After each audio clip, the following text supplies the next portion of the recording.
মুক্তিযুদ্ধের সময় মানবতাবিরোধী অপরাধের মামলায় মৃত্যুদণ্ডপ্রাপ্ত আওয়ামী লীগ নেতা মোবারক হোসেনকে খালাস দিয়েছে আপিল বিভাগ। এ নিয়ে আরও জানাতে হাইকোর্ট চত্বর থেকে যোগ দিয়েছেন সহকর্মী জাহিদুল বাশার।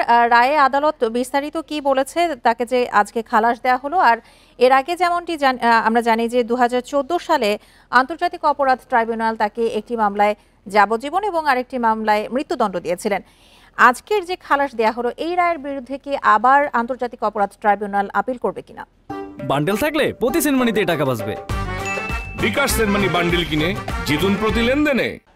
দেখুন, এই প্রশ্নটি আমরা এখন পর্যন্ত যে আন্তর্জাতিক অপরাধ ট্রাইব্যুনালের যে প্রসিকিউশন টিম ছিল তাদের দিক থেকে এই প্রশ্নের কোনো উত্তর এখনো পায়নি। রিভিউতে তারা যাবে কিনা। আর সবচেয়ে গুরুত্বপূর্ণ বিষয় এই মুহূর্তে, এই রায়টি কিন্তু একটি মৌখিক এবং সংক্ষিপ্ত রায়। এটি লিখিত রায় বেরোনোর পরে আরও বিস্তারিত জানা যাবে।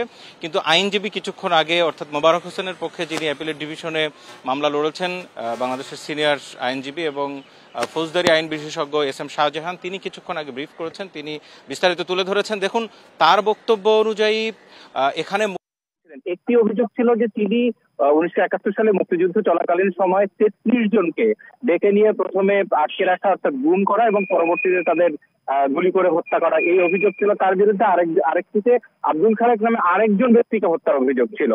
কিন্তু তিনি বলছেন যে সমস্ত তথ্যপত্র সেখানে তুলে ধরা হয়েছে, সেই তথ্যপত্রে এটি প্রমাণ করে না যে সরাসরি তিনি জড়িত ছিলেন, যার কারণে অ্যাপিলেট ডিভিশনে খালাস পেয়েছে।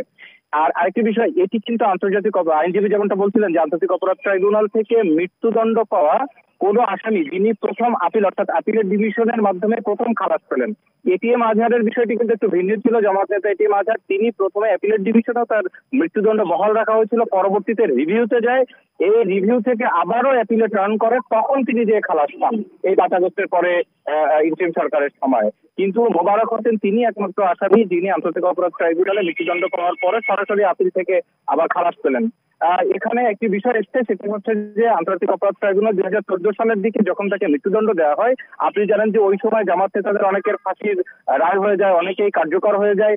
ঠিক সেই সময় আওয়ামী লীগের সাবেক একজন নেতা, তিনি কিন্তু আমরা যেমনটা খবরেও বলেছি যে 2012 সালের যে পর্যন্ত তিনি আখাউড়ার, অর্থাৎ ব্রাহ্মণবাড়িয়ার আখাউড়ার একটি ইউনিয়নের সাংগঠনিক সম্পাদক ছিলেন এবং তিনি সেখানে প্রভাবশালী ছিলেন।